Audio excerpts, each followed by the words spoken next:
appeared before the Congressional Committee to tell what I knew of activities which might lead to an attempt to set up a fascist dictatorship. The potential for the disastrous rise of misplaced power exists and will persist. The very word secrecy is repugnant in a free and open society. And we are, as a people, inherently and historically opposed to secret societies, to secret oaths, and to secret proceedings.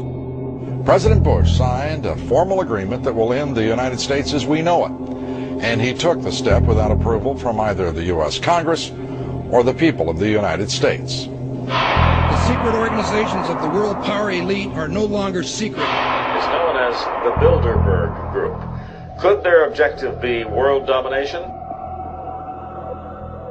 I'm Jim Tucker. I've chased Bilderberg for 30 years.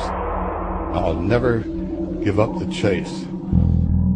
Bilderberg plan for the whole world is nothing less than world government. I'm not comfortable with that at all. Who elected these guys to run the planet? They are the elitists. They feel they should run the world for their own selfish interests. Now we can see a new world coming into view. A world in which there is the very real prospect of a new world order. Bilderberg is making great progress toward a world government, and only an educated, informed public can stop them in their tracks. David Rockefeller admits in his own memoirs that he wants to destroy the United States. Right. He's a traitor. It's good to be back at the Council on Foreign Relations. As Pete mentioned, I've been a member for a long time and was actually a director for some period of time. I never mentioned that when I was campaigning for re-election back home in Wyoming. Let us never tolerate outrageous conspiracy theories.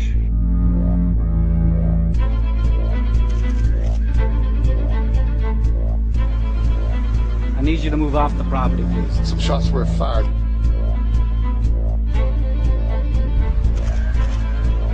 This Bilderberger's right there.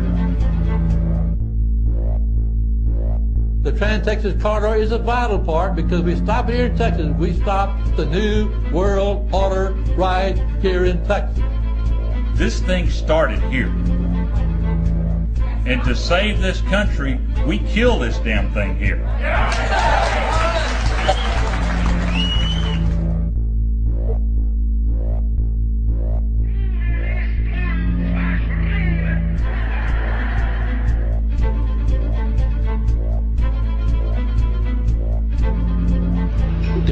A chance for the President of the United States to carry out a phrase his father used, and that is a new world order. Your new world order will fall. Humanity will defeat you. The answer to 1984 is 1776.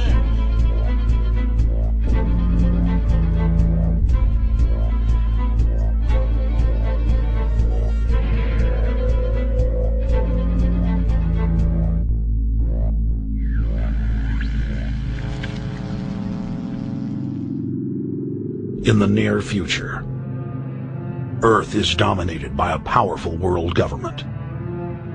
Once free nations are slaves to the will of a tiny elite. The dawn of a new dark age is upon mankind. Countries are a thing of the past. Every form of independence is under attack, with the family and even the individual itself nearing extinction. Close to 80% of the Earth's population has been eliminated. The remnants of a once free humanity are forced to live within highly controlled, compact, prison-like cities. Travel is highly restricted. Superhighways connect the megacities and keep the population from entering into unauthorized zones. No human activity is private. AI supercomputers chronicle and categorize every action. A prison planet dominated by a ruthless gang of control freaks, whose power can never be challenged. This is the vision of the global elite, their goal. A program of total dehumanization, where the science of tyranny is law. A worldwide control grid, designed to ensure the overlord's monopoly of power forever. Our species will be condemned to this nightmare future unless the masses are awakened to the New World Order master plan and mobilized to defeat it.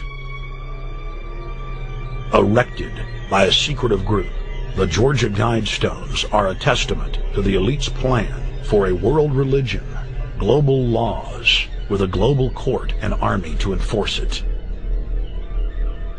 And set in stone, it is written that the population never rise above 500 million.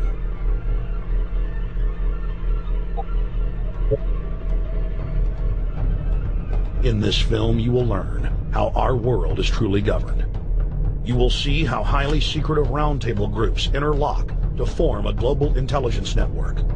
This group has been steering planetary affairs for hundreds of years. Now, in the final stage, they prepare for open world government. A goal tyrants throughout history have lusted after.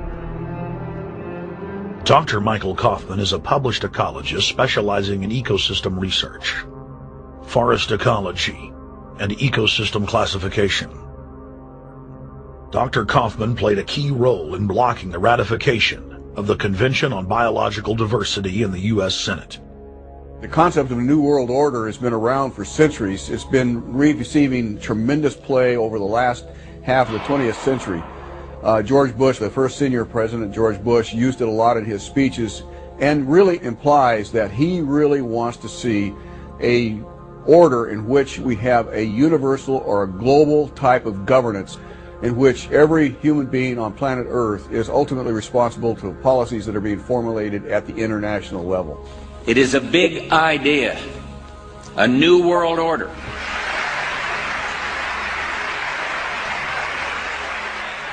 President Bush said that the New World Order was in tune, and that's what they were working for. The UN is part of that government. They're working right now very significantly for a North American Union.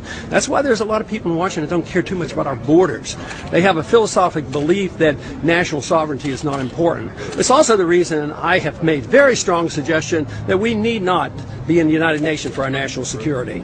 It's really always the same. You go back throughout all of history, the Roman Empire, the Soviet Union, Hitler during the Nazism was always saying that it's going to create the utopia for the average person, when in fact, history always shows that it does exactly the opposite. Conquest and empire is as old as civilization. Babylon, Egypt, and Greece. They all built empires in an attempt to rule the world. The Roman system at its peak dominated the known world. Complex governmental systems were developed to control diverse populations. During the period between the 15th and 19th century, new empires emerged and again waged war for supremacy. The nobility, as well as the thriving merchant class, were financed by a handful of private banks. Many of the great money houses would hedge their bets and finance both sides of a war. Sophisticated intelligence-gathering networks gave the financiers a clear edge over the governments they were slowly gaining control of. On the 18th of June, 1815, agents of the British arm of the Rothschild family looked on as Emperor Napoleon Bonaparte fought desperately to save his army from the jaws of a British-Prussian pincer attack. A Rothschild agent was able to get the news of Napoleon's defeat at the hands of Lord Wellington to Nathan Rothschild, a full 20 hours before the news reached London. Nathan, the head of the British arm of the Rothschild family, put out the rumor to the London Stock Exchange that Napoleon had won the war. Stocks plunged by 98%, and Rothschild was then able to buy up the entire British economy for pennies on the pound. When the news of Napoleon's defeat finally arrived, stocks soared. Britain was now the undisputed ruler of Europe, and Rothschild ruled England.